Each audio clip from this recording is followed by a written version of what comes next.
And a song, Bazalwane. If you feel like praying in the language of your comfortness, express yourself. Let us pray. Pagama. Lamando lobosia mahanda. Likatala mahaya labashia mahanda. Mokatala mahanda labasia. Pagama. Dwala lethu. Pagama msindisi wethu. Yes, Lord. Yehlula. Hlula Nkosi zonke izigodlo zethu ezobumnyama. In the name of Jesus Christ I pray. Phakama msindisi wethu. Sikubone. Mayanda labos. Thank you Jesus. Amen.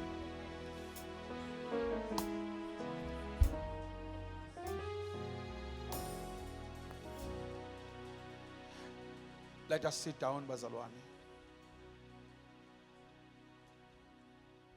I would like to greet the man of God, Babe Lothandegayo.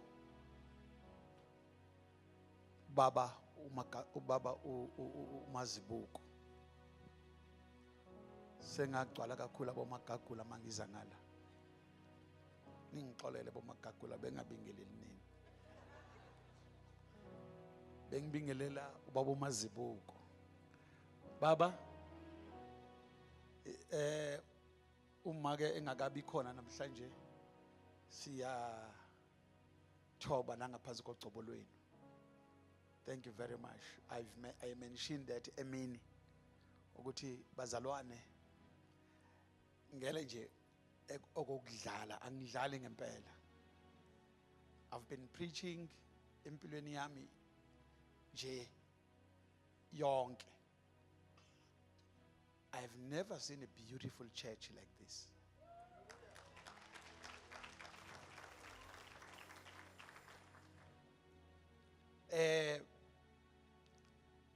Kungenza ngiqonde ukuthi niholwa ubani. Angazi ukuthi lo baba ubekwela phambili kwenu nimthatha serious ngalendlela nithatha serious ngakhona na. But that is a problem. Eyokuthi ungayiboni ianointing uNkulunkulu ayibekile eduze kwakho uzuyibone singasekho.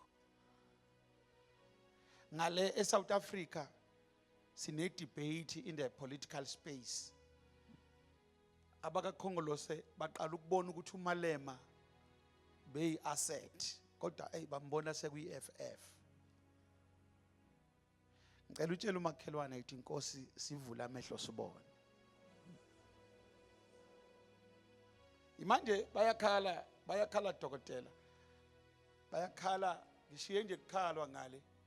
Ngoba is the only ijaha elikwazi ukukhuluma nabelungu libabeke endaweni yabo. Waba nabo wahlala nabo bangaboni potential. Kubhlungu ke yazi mina iqiniso lilade lisho umfundisi ngihlala edolobheni kodwa ngikhonza elokishini eMlazi.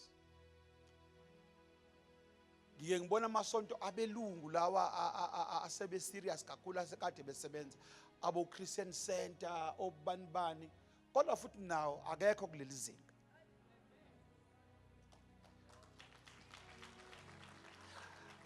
Ukuthi nidlala umona nje ake niphakameni. Nishayile intandla lo muntu kaNkulunkulu. Bonga mfundisi wami. Yabonga mfundisi. Angikiyengi mina nami ngisonto esontweni la ngempela nguBishop God. Ngiserious esontweni la ngempela nesiphambano seplangwe. Ngithi mangena futhi ngiyizwa ukuthi ngafika esontweni. Lensimbi. So thank you. Ukuphakamisa iflag lasezulwini. Wenze kube ikingdom. I wish ukuthi abantwana bakho nama leaders akho angakuthatha very serious. Oqhubekayo eloke ehleba ngomfundisi wakho noma ngabe uku WhatsApp group kanye naye mtshela sengiyaphuma kuwena phuma kumina. Tshele Angazi ngibone ngathi sikhuluma nabafundisi bami udokotela lo ngapha. Mfundisi wami ngale ucela. Sakhuluma sihleli lapha angalali besho ubonile lokho amazubu ngathi ngang-intimidate nina. So ka sihlale phansi bafowethu.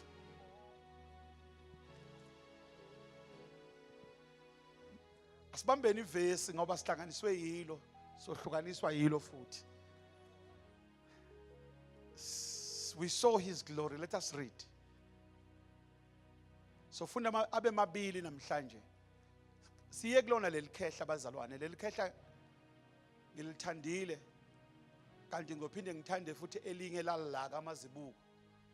Abantu abadala bahle kakhulu. Fundani ke uJohn 1 uverse 14. Nenza kahle nihlale lapho bantwana benkosi. Nifunde uJohn 12 uverse 28, 29, 30. Bese ke siyahlukana. Ubaba ushilo athi hayi ithathe weMkhize ingangawe ngithi hey emadoda. Asifunde iverse ke ufunde kakhulu wena ufundayo. Abe mabili uye nangale nangaleli. Haleluya. Liviwa bangumuntu wahlala kanye nathi agcwele umusa neliqiniso. Sayibona inkatimulo yakhe lengayelotelwe yedwa nguyise. Yangale ke kuJohn 12 ufunde verse 28, 29, 30. Babe, dvumisa ligama lakho. Kusenjalo kwefika livi livela ezulwini lithi, sengilidvumisile, ngisetalidvumisa futhi. Hayi lele lami ke lisasho ngalendlela engifuna ngakhona. Lithi lele lami Baba khazimulisa igama lakho. Impendulo yakhona veluliyeke lezongilahla kakhulu. Bese ithi impendulo yakho ithi okay 28 Baba is a prayer comma khazimulisa igama lakho bese lithi kwase kufika izwi livele ezulwini lithi lisho kakhulu lithi ngilikhazimulisile futhi ngizobuye ngilikhazimulise.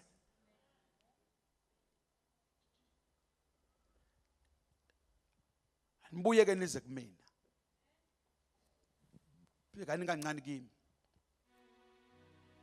Father, glorify your name. Then a voice came from heaven. I have glorified it, and I will glorify it again. Kosa ibusiswe ukufunda kwezwi lami. Bazalwane. Igama ke elithi inkazimulo lisho to honor. Igama elithi inkazimulo lisho the holiness, the glory. Lisho the presence. Again misho nokuthi presence. Igama elithi inkazimulo noma iglory lisho iwealthy. Maningi la magama. Igama elithi inkazimulo lisho the power of influence. Izinto lezo njengabazalwane ekumele nakanjani sizi embrace, sizibambe kube ezethu. Ngikhulumile ukuthi izolo lo muntu okhuluma la sekubabe omdala, and bonke ababhala i-church history bayavumelana ukuthi amehlo ube kwisigaba la khona amehlo ekhishwa. Kodwa kwacaca ukuthi laba abamkhiphayo noma bem-isolate bembeka kwi-island eyedwa bahlulwa nje bahlulwa nje into eyodwa ukuyisusa noma besusa amehlo basuswa bahlulwa ukuthi uke wambona uJesu.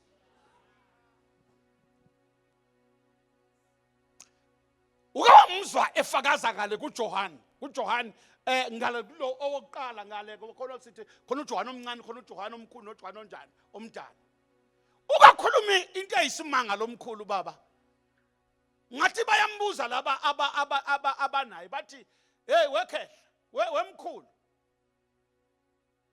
lento uthi khona nje le eka Jesus lithi leli khehla hayi bafowethu singofakazi balezo zinto thini manikhona ayi bazalwane ma alliance ake anithi izandla kakhulu ma belibuza selilidala livele liphendule kalula lithi hayi hey bafowethu noma ningaphatha uvaselina noma ningathenga isloti kwi-TV kodwa thina manje thina bomkhulu singofakazi balezo zinto. Abe sekuqhubeka athi lokho esekubona athi sakuthinta athi sahamba naye. Senze njani bazalwane? Hayi samenze njani uJesu? Samenze njani?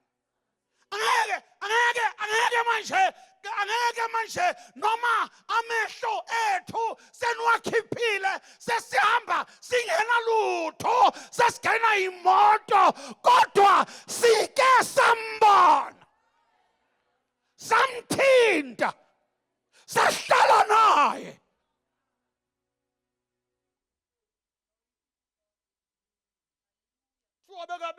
Ngoba semdala engasakwazi ukushumela isikhathi eside nokushaya omadoctrine nezintshumayelo ezinde. Intshumayelo yakhe bese yuthando nje kuphela. Kuthiwa bekanikwa ipulpiti esontweni kuthiwe enikezwa umfundisi omncane wayephethe kuthiwe akuze mkhulu kawuze sizwe ukuthi njengoba yena uthi wahamba naye kwakuhamba kanjani avela asukuma umkhulu asukume nodondolo lwakhe nentshumayelo yakhe emfishane abese athi nje uNkulunkulu walithanda izwe kangaka waze wanikela ngendodana yakhe azelwe yodwa ukuba kube yilowo nalowo okholwayo angabhubhi bese yohlala phansi umkhulu. Singofakazi balezi zinto. Hayi bazalwane belika linikwe lelikhathi ithuba esontweni linikezwe abafana kade beqeda ukudansa badanse thiwe mkhulu uthini wena namhlanje sukumele epulpiti thawu ngiyabonga abantu abami ukuthi ninginike bese livele lifike lithi epulpiti bazalwane bami sinommeli ezulwini uma sithi asinasono siyayikhohlisa kodwa kulabo abayihlambululayo malibonga ikhama lenkosi sambona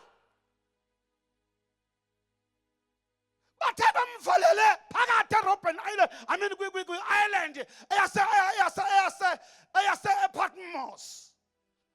Mathi bayambuza bathi mkhulu ke uma sekunje uzophuma la kuyoba njani into yakho iphelela kuphi into yakho abantu bengazimula bazalwane ngicela abazalwane niphakamise izandla nithi kanje sengathi kuma alliance namhlanje singamemeza sithi Lord restore your glory.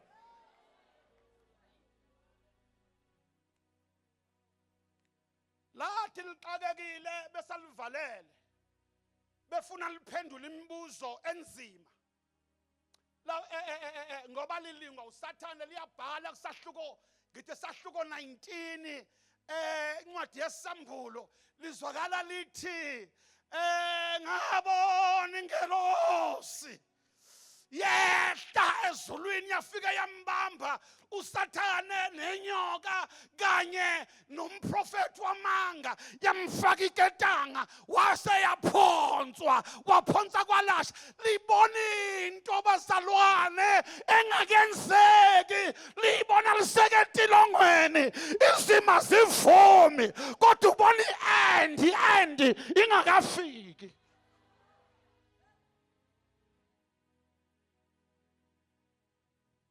Noma singahlupheka komsuswana,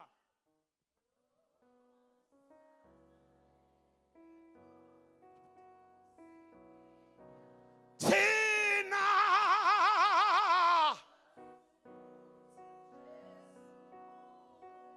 yena ungumeli.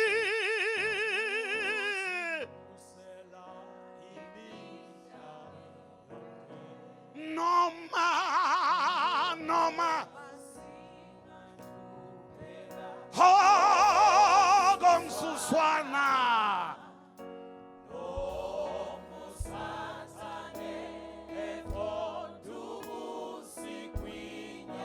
thina ukuthi uJesu. Hallelujah.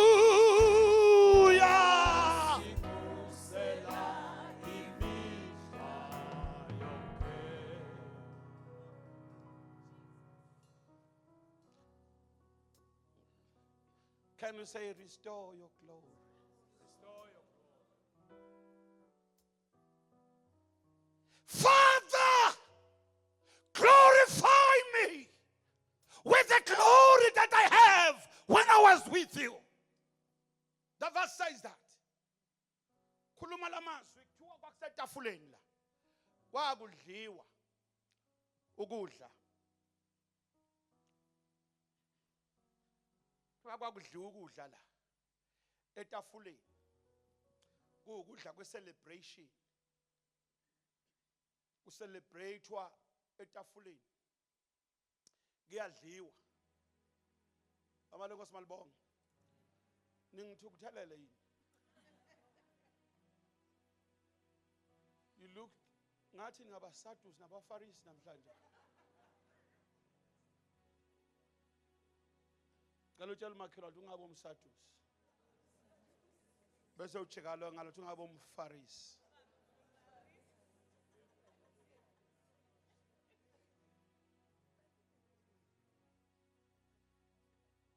Thiwa kwakudliwa la. Setafuleni uJesu naye ukhona. Uyadla ngoba sinoJesu, uJesu wayedla. Wathi kudliwa kanti kusahluko 11 nje bakuchasahluko 12.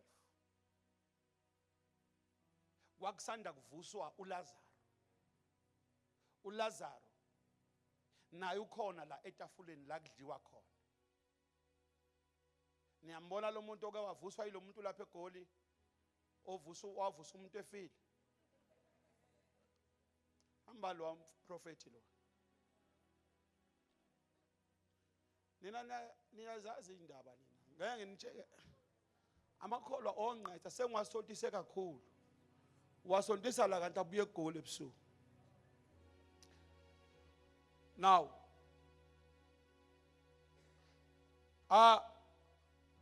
kwathi kudliwa ke la naso isilwane sikamhlola esiuLazaro sila namaJuda abaFarisi nababhali bala etafuleni bazobona ukuthi uLazaro uvuke ngempela na. And lento yokuthi uvukile iyabadina iyabacasula ngazi ngesiswazi kuthiwa yini le mhlambe ngoze ngifike khona.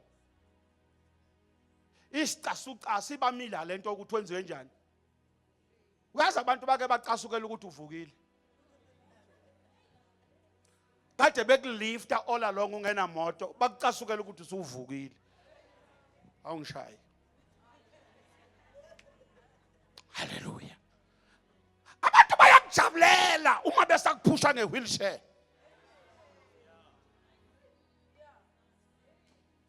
Uthi bayakuthanda kanti bakujabulela ukuthi uLazaro. Wemameke. Ithini chin okay. Can you say chin okay? ubona abantu begcwele beze kuwena kanti abantu abazile kuwena bazobheka ukuthi uvuka ngempela na. I know abantu sengihlalile nabo uthi abangani bakho kanti bazokubheka nje ukuthi uvukile. Thoka uvukile chapter 11 wavuka kanti iyabacasula lento uJesu ayenzile yokumvusa. Base bengena etafuleni bangena kwafakwa indwangu lezi ezokudla nabo laba badla noLazaro ula bayamhaga uLazaro bethe siyabonga brother uvukile kanti inhliziyo ayivumi. Hallelujah. Bathi ngikhulume ngezilimi basalwane. Thini izandla mani khona. Bese ngithi hallelujah. Hallelujah. Can we say glorify me Lord? Can we say glorify me Lord? Honor me Lord. Restore me.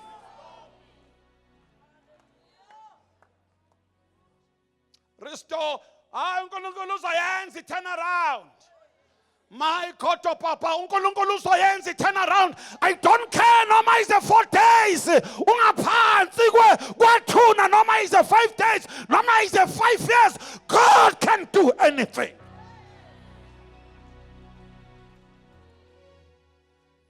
Lalela ngikutshele mina.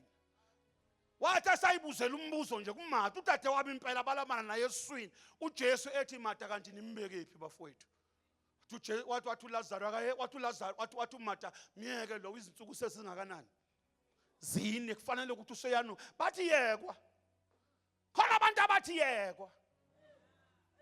Ngoba vele umemo ngisho uhamba, umemo ngisho ugqokile, umemo ngisho ukhuluma. Kodwa lalela yabuza inkosi yathi nimbekephi? Noma sikahlupheka komzuzwana. Kodwa liyeze lethi ilanga. Can I preach? Can I preach? Can I preach? Can I preach? Can I preach? We saw your glory. We saw his glory. We saw his honor. We saw his wealth. We saw his restoration. He's going to do it.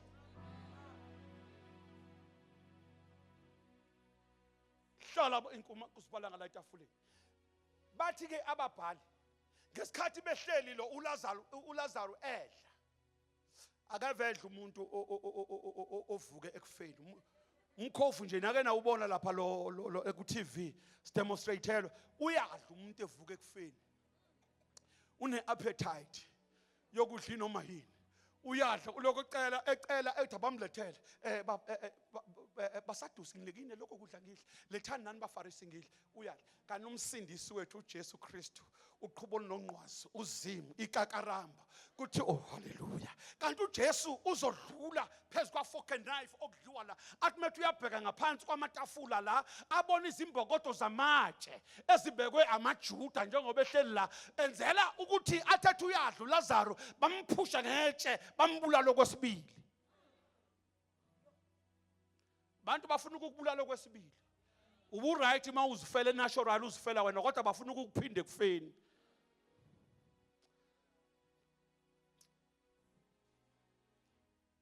Siyazwakala izigi zenkosi abanqobile besondela.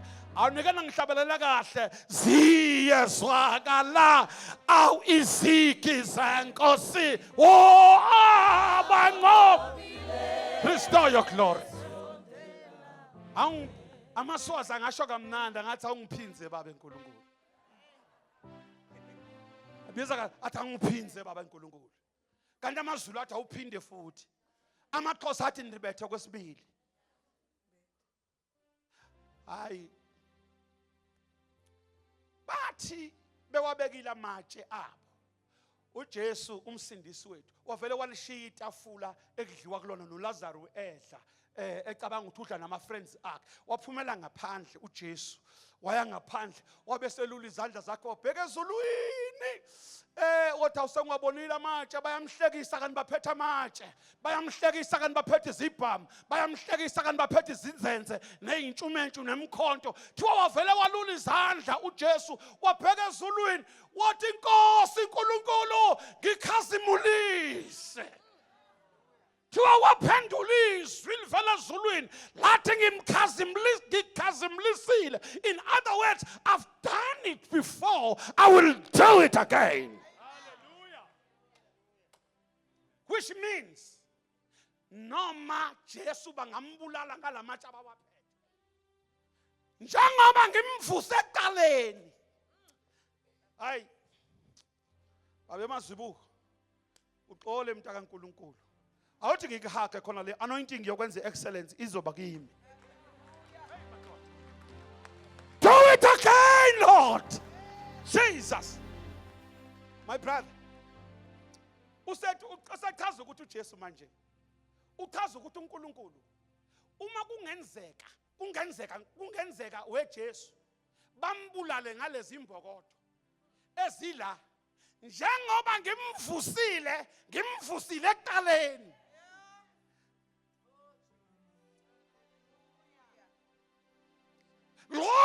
Lokho engiwenzile ekuqaleni ngizophinda futhi ngenze njani? Ngicela utshela umakhelwane ethi Inkosi izawuphinza. Akoye komunye umakhelwane yithi babelo ngimkhondayo uzawuphinda.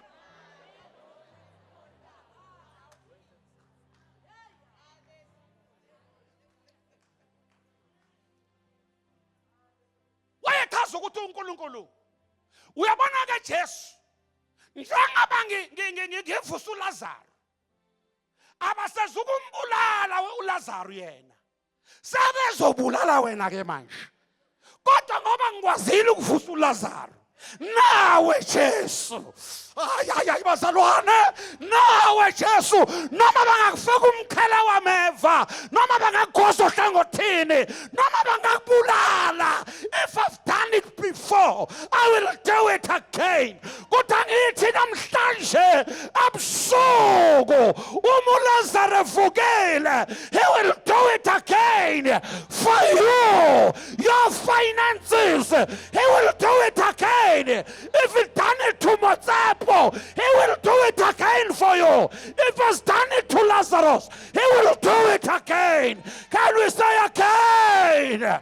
Let us stand up and shout and say again, Lord.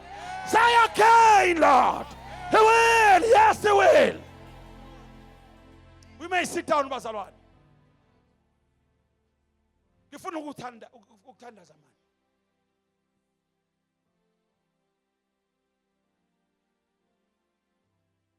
Oh Baba, Baba wethu osezulwini, ngithemba Baba Nkulunkulu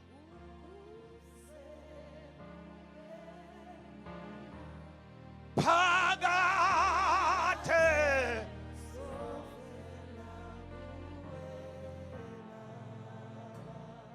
oh Baba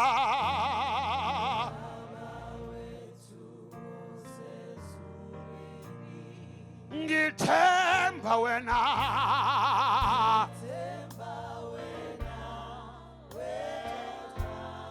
kuze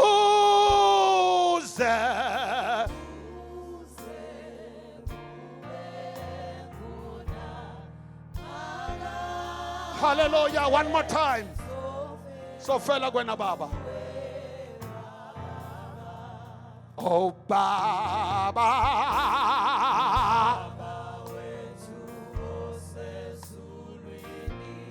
ngithemba wena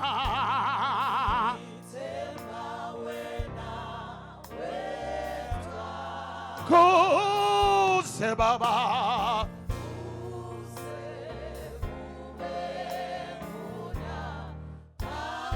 siyafela kuwe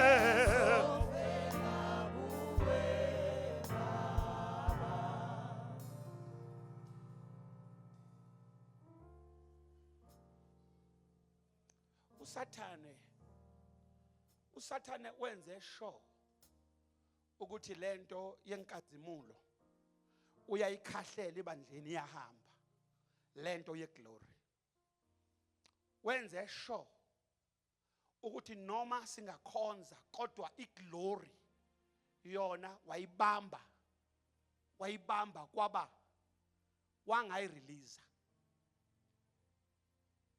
The church is operating in the level of anointing and administration order, but the thing of the glory, when they're sure we are not exposed to the glory.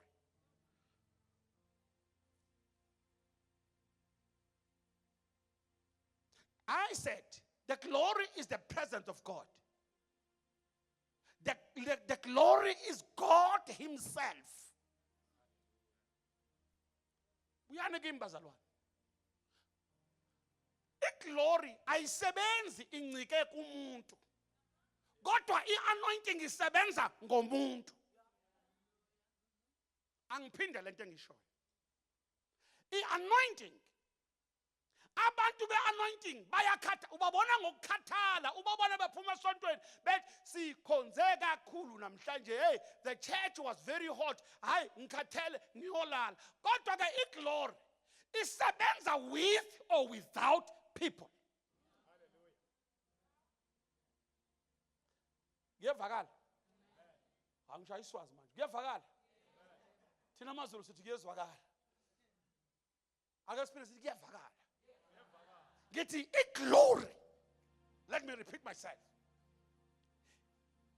Isebenza engekho umuntu.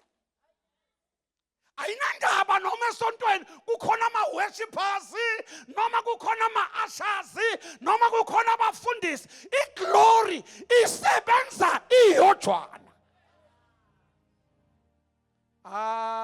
Bazalwane, manifuna ukungiphikisa, hambani niyofunda uSamuel chapter 4 verse 21. Angisho ukuthi ufundeni. Uyabona? Kuthiwa kwako wazala umfazi ingane. Yini lento sengothi ukuthi akuyona abortion, what do you call this? A premature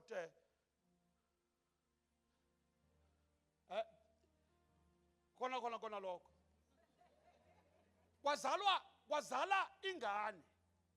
Uyazi kwenzekeni? I-anointing ikhona. Kodwa iglory ukuthi sike yahamba. Ukhona umpriest uEli. Maze khathala maya siya. Likhona isonto lihle. Kodwa iglory isuke yahamba. Wala maswati nyangifu. Ngizunda kahle. Kuthiwa kwathi ababakade besempini, ngithi abakwa Benjamin bafika begijima bambele tata. Kwakade kulamaFilisti elwa noIsrael. Ama-Israyeli kwathathwa umphongolo kaNkulunkulu. Lo mphongolo wawunenduku. Lo mphongolo wawukade unemana. Lo mphongolo wawunetshelela lalandwa uMoses izibhebhe zamatshe. Zazila ngekhathi emphongolweni. AmaFilisti ayibamba impi awubamba lo mphongolo. Isonto lasala bekhona esontweni. Banalo isonto. Umfundisi wabo wayehlela esihlalweni, kuthiwa wayehlela umfundisi esihlalweni esijikayo, isihlalo esimnandi. Hayi kodwa lesi babe sijaka lesesakho. Ubosungangihlalisi la kusasa. Esengalese sami esilapha ekhaya. Hleli ke umfundisi lapha esontweni. Kuthiwa baqhamuka abafana bekhala, kwakufe about amadoda awu 30,000 afa, kwabe sekuthathwa nomphongolo. Umphongolo owawumele ipresence kaNkulunkulu neglory. Bazalwane, Twabathi beqhamuka abakwaBenjamin into yokuqala abayisho bathi hayi sizobika amakoti umakoti kaHofini wayekade ekhulelwe. Bathi sizobika ukuthi umkhonyana umyeni wakho ufile bambulele empini wayithulela nje umakoti. Ngathi uthi pho ke mayefila ngithi akhona amadoda amanye.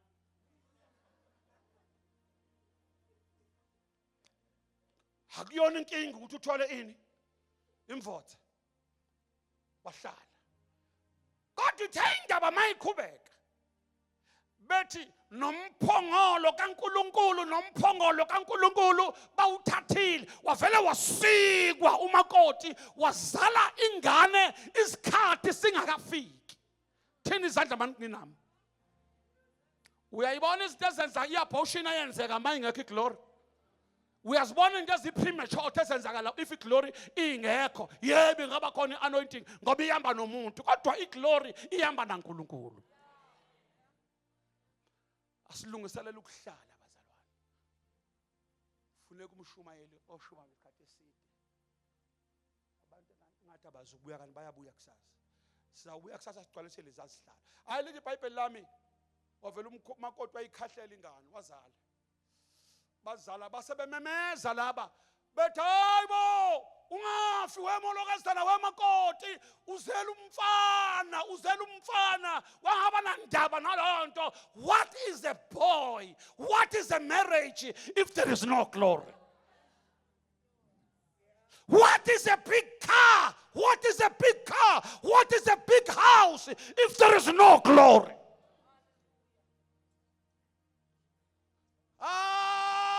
Nkosi yami, Jesu, msindisi wami, buyisela inkazimulo yakho. Lalela ngikuchazela lento engishoyo, ngithi awusebenzi ngabantu. Bafa ngala wayihambela uwodwa umphongolo engekho emfundisi ngekho worship bayawufaka endlini kaDagoni. Bawufaka endlini la kuhlala khona uNkulunkulu wabo abamaFilisti. Ayikho iworship team ngaleso sikhathi, awekho ama-ushers ngaleso sikhathi, akho mzalwane ngaleso sikhathi, there is no giving time ngaleso sikhathi.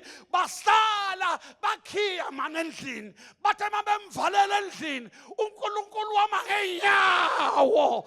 My God of Papa, sheshisa kwelamaswazi, usheshisa isikhathi where you restore your glory.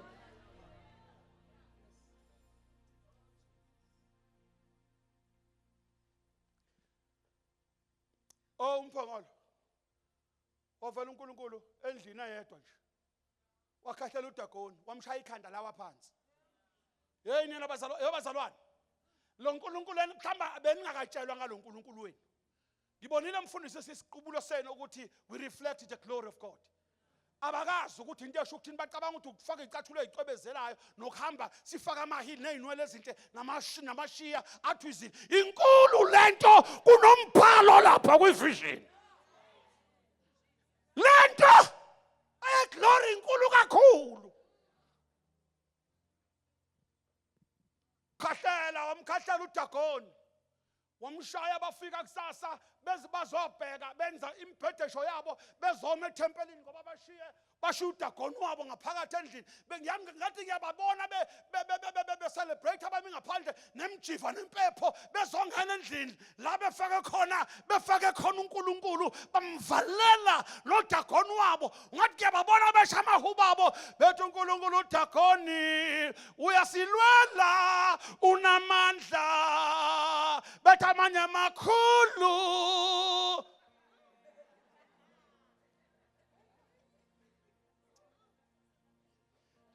Xa bengena bathi bayafika endlini, uNkulunkulu wabo madoda ikhanda lihlele phansi, umphongolo solokumile.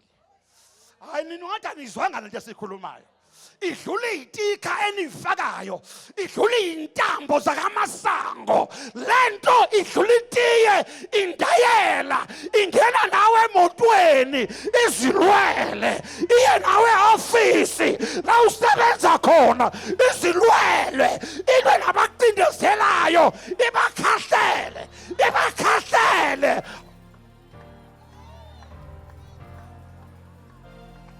sinikitelwayo sinikitehlula abathakathi ihlula amagwirha inamandla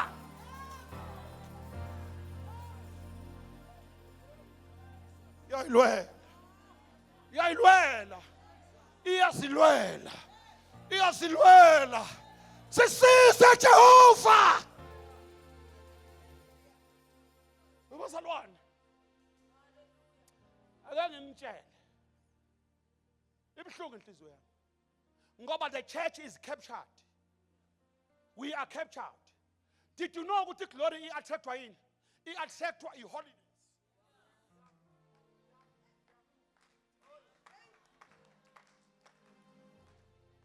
Ma kune-holiness, ma ibandla kungekho zintombi ezihamba zilala obvious kulelo sonto uyafika umnikazi wenkonzo uyafika usomnini uma izinsizwa zakhona zizilondile amadoda akhona engathakathi ahamba ngobungcwele vele inkazimulo iyabonakaliswa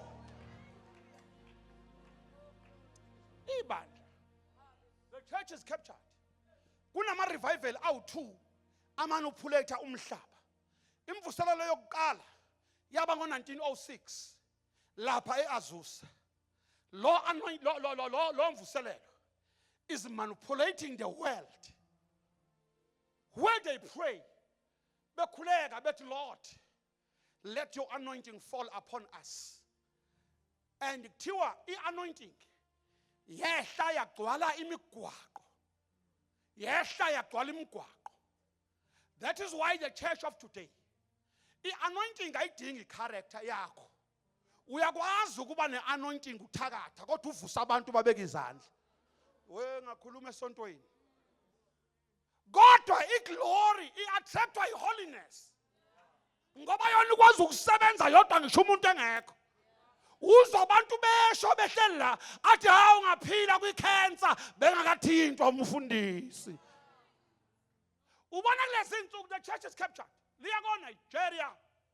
Liyofuna amandla ngidizwa ngamabhanoyi. Ingoba imvuselelo ka1906 has manipulated the standard of the church. By Isaiah 10, verse 28, the anointing is able to break all the yokes. But the holiness of God does not just break the yokes. Iyenza yona ngokupheleleyo irestore ibusela ama-wealth ne-honor ube umama ngoba igama elinye lithi iglory lishi weight ukuthi sibe ibandla elinani ngabe ibandla lingena weight. Bongile kakhulu umfundisi. Amabandla ethu alula kulezi insuku. Ayikho weight. Uyabona ukuthi kulula. Siyahlabelela kulula. Siyathandaza kulula. No weight. Lapha eThekwini abafundisi baze batsakelane ngalento ekuthiwa i-anointing. Bashaya imvuselelo ngosuku olulodwa. Inkonzo zoba ngolwesibili kuthiwa ezokuthandazela abantu abagulayo. Hey, athandazele la umuntu lingaphumi idemon. Lenza lento eyenziwa yila mademon amanje. Avela khipha ulimi afuna ukuqabula umfundisi.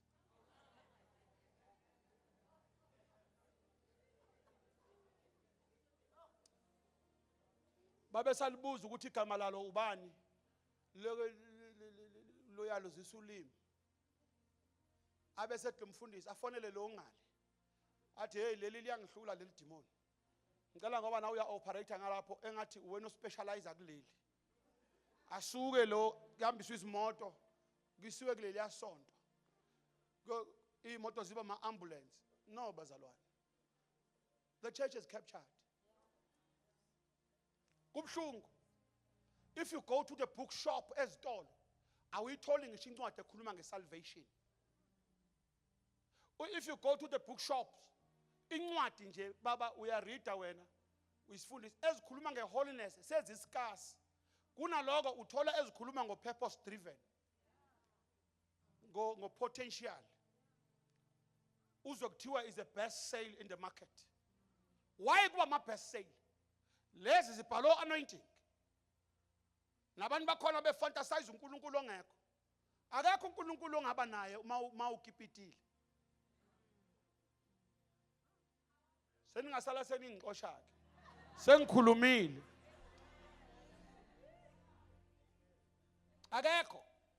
Uyoloku ukhipha amehlo uthi oh my God, you are just fantasizing. Funda nezincwadi ezimnandi ezi-inspirationayo ukwenza ube mnandi ezivela eMelika ngoba the church is captured. We need to release the church back to the holiness. We saw his glory. Le capture from a politician, le capture from also my business.